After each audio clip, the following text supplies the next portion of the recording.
తిరుమల లడ్డు వ్యవహారంలో పైచేయి సాధించడం ఇక ఏమాత్రం సాధ్యం కాదు అన్న నిర్ధారణకు తెలుగుదేశం పార్టీ వెళ్ళిపోయినట్టుగా శాసన మండలిలో ఈరోజు చర్చ జరిగింది. ఈ చర్చలో పయ్యావుల కేశవ్ గారు పదే 3-4 సార్లు ఒక అంశాన్ని ప్రస్తావించారు. మధ్యలో నారా లోకేష్ గారు కూడా జోక్యం చేసుకుని ఆయన కూడా కొన్ని కామెంట్లు చేశారు. ఇక తిరుమల లడ్డు మీద షార్ట్ డిస్కషన్ మొదలైన తర్వాత వైసీపీ సభ్యులు మాట్లాడుతూ ఉంటే పయ్యావుల కేశవ్ గారు పదే అడ్డుపడ్డారు. ఒకసారి కాదు, 2 సార్లు కాదు, 4-5 సార్లు ఒకే అంశాన్ని పయ్యావుల కేశవ్ గారు ప్రస్తావించారు. ఇప్పుడు చర్చ జరుగుతోంది. 2019-24 మధ్య లడ్డు తయారీలో ఎలాంటి నెయ్యి వాడారు, కల్తీది వాడారా లేదా అన్న దాని మీద చర్చ నడుస్తుంటే మీరు అంతకు ముందుకు వెళ్తారేంటి? మళ్ళీ 2024లో తెలుగుదేశం పార్టీ అధికారంలోకి వచ్చినాక జరుగుతున్న ఇప్పటి పరిణామాల మీద మాట్లాడతారేంటి? మీరు మాట్లాడాల్సింది కేవలం వైసీపీ 5 ఏళ్ల హయాం మీదే కదా, చర్చ అది దాని మీదే కదా అంటూ మాట్లాడారు. అంటే ఏంటి? పయ్యావుల కేశవ్ గారు గమనించారు, 2019 కంటే ముందుకు వెళ్ళినా మనం ఇరుక్కుంటాం, మళ్ళీ ఇప్పుడు ఈ 2 ఏళ్ల కాలంలో అంశాలని వైసీపీ ప్రస్తావించినా మన దగ్గర సమాధానం లేదు, ఇరుక్కుంటామన్న ఉద్దేశంతోనే పదే వైసీపీ సభ్యుల మీద మీరు కేవలం వైసీపీ హయాంలో జరిగిన ఆ 5 ఏళ్ల మీదే మాట్లాడాలి, దాని మీదే డిస్కషన్, మీరు చరిత్ర ఎందుకు చేస్తారు అంటూ పయ్యావుల కేశవ్ గారు ప్రశ్నించారు. కల్తీ జరిగిందని చెప్తున్న ఆ 4 ట్యాంకర్లను తర్వాత మీ ప్రభుత్వంలోనే వైష్ణవి డైరీకి పంపించి వైష్ణవి డైరీ ద్వారా కొండ మీదకి పంపించి లడ్డూలు తయారు చేయించారు. మరి కల్తీ అయితే మీరు ఎలా చేశారు అని చంద్రశేఖర్ రెడ్డి, వైసీపీ ఎమ్మెల్సీ చంద్రశేఖర్ రెడ్డి ప్రశ్నించారు. వైష్ణవి డైరీకి సంఘం డైరీకి సంబంధాలు ఉన్నాయి. సంఘం డైరీ అన్నది తెలుగుదేశం పార్టీ ఎమ్మెల్యే ధూళిపాల నరేంద్రకు సంబంధించిన కంపెనీ.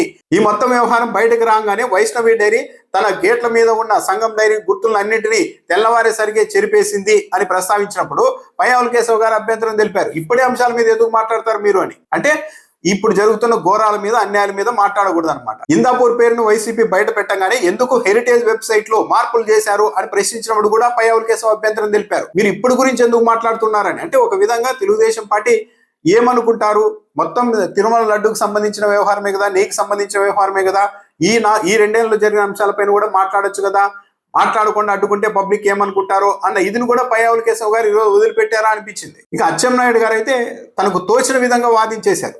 వైష్ణవి సంఘం డైరీ మధ్య లింకులు, ఇందాపూర్ కు హెరిటేజ్ కు మధ్య లింకులు ఉన్నాయని వైసీపీ సభ్యుడు ఆరోపించగానే మైక్ తీసుకున్న అచ్చెన్నాయుడు గారు అసలు హెరిటేజ్ కు, ఇందాపూర్ కి, సంఘంకు, వైష్ణవికి మధ్య సంబంధాలు ఉంటే అవి కేవలం రంగులేసి చెరిపేస్తే చెరిపోతాయా? వెబ్సైట్ లో మార్పులు చేసినంత మాత్రాన ఆ సంబంధాలు కనిపించకుండా పోతాయా? ఆ సంబంధాలు నిజంగా ఉంటే మీరు ఆధారాలు చూపించండి అని మాట్లాడుతున్నారు. సమాధానం చెప్పాల్సింది ఏంది అధికార పార్టీ? పేర్ని నాని గారు ప్రెస్ మీట్ పెట్టి ఇదిగో వైష్ణవి డైరీ ప్రధాన గేటు మీదే సంఘం డైరీతో కూడా తాము కలిసి పనిచేస్తున్నామని, సంఘం డైరీ లోగోలు కూడా ఉన్నాయని చెప్పంగానే గంటల వ్యవధిలోనే ఎందుకు ఆ రంగులన్నీ తుడిపేశారు అన్నదానికి అధికార పార్టీ సమాధానం చెప్పాలి. ఏదో కుట్ర జరిగి ఉండకపోతే, ఏదో తప్పుడు పని చేసి ఉండకపోతే అలా ఎందుకు హఠాత్తుగా రంగులు పూసేశారు గేటు మీద సంఘం డైరీకి సంబంధించిన వివరాలు ఏమి కనిపించకుండా? దానికి కదా సమాధానం చెప్పాల్సింది. ఎందుకు హెరిటేజ్ డైరీలో ఇందాపూర్తో ఎలాంటి అనుచితమైన సంబంధాలు లేకపోతే ధైర్యంగా అవునని చెప్పకుండా హఠాత్తుగా వెబ్సైట్ లో మార్పులు ఎందుకు చేశారు? ఇవన్నీ ఎవరికైనా సహజంగా కలిగే అనుమానాలు కదా. వీటిని నివృత్తి చేయకుండా మీరే ఆధారాలు చూపించండి అని మళ్ళీ ఇప్పటికే అడగడం ఏంటి? ఎమ్మెల్సీ చంద్రశేఖర్ రెడ్డి తెలుగుదేశం పార్టీ వాళ్ళు పదే బోలే బాబా అని మాట్లాడుతున్నారు. అక్కడ ఆవులు లేవు, ఫాములు, డైరీ లేదని చెప్తున్నారు. ఈ బోలే బాబాని తెచ్చింది 2018లో తెలుగుదేశం పార్టీ వాళ్ళే కదా. టీటీడీ నుంచి ఇక్కడ నుంచి ఒక కమిటీ వెళ్ళి అక్కడ బోలే బాబా డైరీ అద్భుతంగా ఉందంటూ మొత్తం క్లియరెన్స్ ఇచ్చిన తర్వాతే కదా బోలే బాబా ఎంటర్ అయింది అని ప్రశ్నించగానే పయ్యావుల కేశవ్ గారు లేచి అసలు బోలే బాబా గురించి ఇప్పుడు ఎవరు మాట్లాడారు ఇక్కడ? మీరు ఎందుకు బోలే బాబా గురించి మేము మాట్లాడామని అసత్యాలు చెప్తున్నారు అంటూ మాట్లాడారు. సభలో ఈ రోజు మాట్లాడి ఉండకపోవచ్చు, కానీ Telugu Desam party media, Telugu Desam party నాయకులు మొన్నటి వరకు ఆ బోలే బాబా సంగతులు కూడా బయటికి రావడానికి ముందు వరకు వైసీపీనే బోలే బాబాని తెచ్చింది అన్నట్టుగా ప్రచారం చేశారు కదా. ఈ రోజు మాత్రం సభలో మాట్లాడి ఉండకపోవచ్చు, కానీ బయట రోజు అదే ప్రచారం చేస్తున్నారు.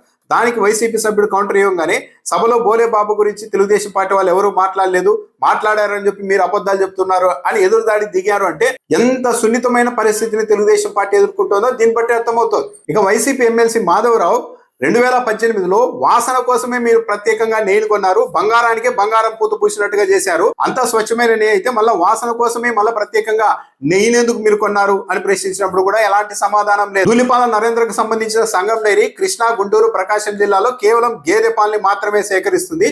మరి అలాంటి డైరీ నుంచి ఆవు నెయ్యి తిరుమలకి ఎలా సప్లై చేస్తున్నారు? గేదెల నుంచి మాత్రమే పాలు సేకరిస్తున్న సంస్థ ఆవు నెయ్యిని ఎలా సప్లై చేస్తుంది అని ప్రశ్నించారు. దీనికి అధికార పార్టీ సమాధానం లేదు. 1998లో ఇదే హెరిటేజ్ సంస్థ టీటీడీకి మిల్క్ పౌడర్ సప్లై చేసింది. దానికి ఆడిట్ డిపార్ట్మెంట్ బిల్లులు చెల్లించేందుకు అభ్యంతరం తెలిపితే చివరకు బోర్డు మీద పెట్టుకొని బోర్డు ముందుకు తీసుకెళ్లి తీర్మానం చేయించుకొని బిల్లులు పాస్ చేయించుకున్నారని ఒక కొత్త అంశాన్ని కూడా మాధవరావు ఈరోజు తెరపైకి తెచ్చారు. చంద్రబాబు నాయుడు గారు ఇప్పటి వరకు ఎక్కడ కూడా హెరిటేజ్ ఎలాంటి టెండర్లలో పాల్గొనలేదు, మేము నిబంధన పెట్టుకున్నాం, ప్రభుత్వ టెండర్లలో పాల్గొనకూడదని హెరిటేజ్ సంస్థ నిబంధన పెట్టుకుందని చెప్తున్నారు. కానీ 2004లోనే హెరిటేజ్ సంస్థ టీటీడీ నెయ్యి సప్లై టెండర్లో పాల్గొని L3గా వచ్చింది అని మాధవరావు చెప్పారు. దీని మీదే నారా లోకేష్ గారు అభ్యంతరం తెలిపారు. L3గా వస్తే టెండర్ రాదు కదా, L1గా దక్కినప్పుడు మాత్రమే కదా వచ్చేది, ఆ మాత్రం కామన్ సెన్స్ లేదా మాధవరావుకి అన్నారు. అయితే ఇక్కడ గమనించాల్సింది ఏంటంటే టెండర్ దక్కిందా లేదా అనేది పక్కన పెడితే అసలు మేము ప్రభుత్వ టెండర్లలో పాల్గొనకూడదు అని నిబంధన పెట్టుకుంది మా సంస్థ అని చంద్రబాబు నాయుడు గారు అసెంబ్లీలో చెప్పారు. మరి అలాంటి నిబంధన పెట్టుకున్నప్పుడు టెండర్ల ప్రక్రియలో ఎందుకు పాల్గొంది? సరే L3గా రాలేదు L1గా రాలేదు కాబట్టి నెయ్యి సప్లై చేయలేదు. ఒకవేళ L1గా వచ్చి ఉంటే సప్లై చేసి ఉండేవారు కదా. 98లో మిల్క్ పౌడర్ ఎలా సప్లై చేశారు? 2. ఈరోజు వైసీపీ సభ్యులు ఇంకో అంశాన్ని కూడా ప్రస్తావించారు. 2014-19 మధ్య తెలుగుదేశం పార్టీ అధికారంలో ఉన్నప్పుడు ప్రభుత్వం తరఫున మజ్జిగ కొనుగోలుకు సంబంధించి కలెక్టర్లు ఉత్తర్వులు ఇచ్చారు. హెరిటేజ్ సంస్థ నుంచి ఎండాకాలం వడదెబ్బ నుండి నివారణ కోసం మజ్జిగ ప్యాకెట్లు కొనుగోలు చేయండి అని ఆ అంశాన్ని కూడా ప్రస్తావించారు.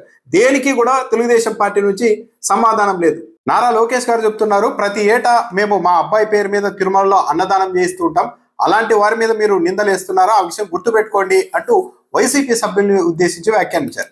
సరే, అన్నదానం చేయడం అన్నది తప్పు కాదు. అన్నదానం చేస్తూ ఉన్నంత మాత్రాన, స్వామి మీద భక్తి ఉన్నంత మాత్రాన తిరుమల ఆలయాన్ని స్వామివారిని అడ్డు పెట్టుకొని మా రాజకీయ ప్రయోజనాల కోసం రాజకీయాలు చేసుకుంటామంటే అది ఎవరు అనుమతించారు. నారా లోకేష్ గారు ఈ విషయాన్ని గుర్తించాలి. దాంతోపాటు నారా లోకేష్ గారు మరో వ్యాఖ్య చేశారు.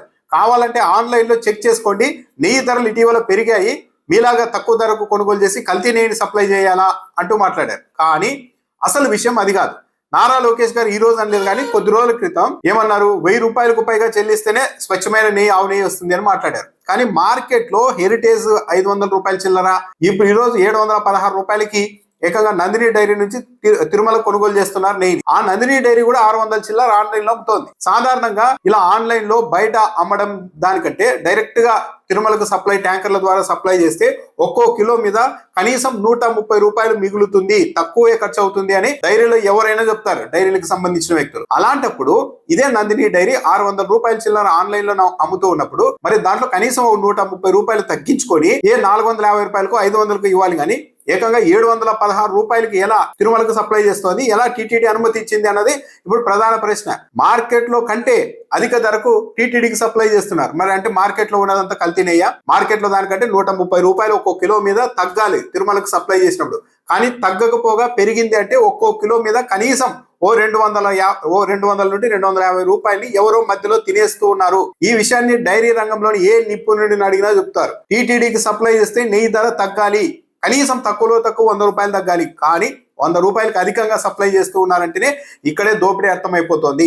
ఈ దోపిడీ లేకుండా ఉంటే ఏ 300కో 200కో కాకపోయినా కనీసం 400కి 450 రూపాయలకి నెయ్యిని సప్లై చేసే అవకాశం ఉండేది. అలా తక్కువ ధరకు సప్లై చేసేదంతా కల్తీది అన్న ఒక భావన కలిగించి చాలా డైరీల్ని బెదరగొట్టి పంపించేసి తమకు కావాల్సిన ఏది Sangam dairy, Indapur dairy, Nandini dairy ఇలాంటి దానికి అత్యధిక ధరకు చెల్లిస్తున్నారు. ఇంకా దిగ్భ్రాంతి కలిగించే అంశం ఏంటంటే నెయ్యి ధరలు పెరిగి ఉండవచ్చు, కానీ ఒకే ఏడాది 220 రూపాయల మీద ఒక్కో కిలో నెయ్యి మీద ధర ఎక్కడా పెరగలేదు. 2024 నవంబర్లో అంటే తెలుగుదేశం పార్టీ అధికారంలోకి వచ్చిన తర్వాతనే ఇదే నందిని డైరీ నుంచి కిలో 495 రూపాయలకు టీటీడీ కొనుగోలు చేసింది.